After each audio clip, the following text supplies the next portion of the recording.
কেন নবী নবী করব না?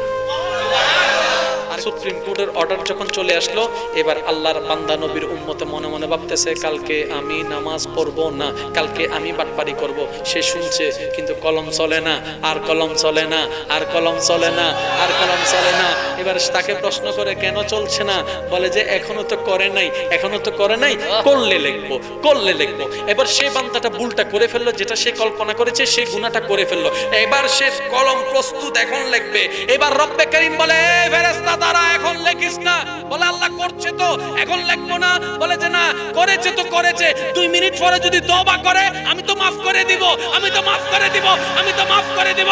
আমার হাবিবের উম্মত যদি গুনাহ করে 24 ঘন্টা লেখিও না, এই 24 ঘন্টার ভিতরে যদি সে আপন কর্ম ভুল স্বীকার করে, আমি রব্বে কারীমের দরবারে একবার বলে তওবু, আল্লাহ মাফ চাইলাম, আল্লাহ মাফ চাইলাম, আমি আল্লাহ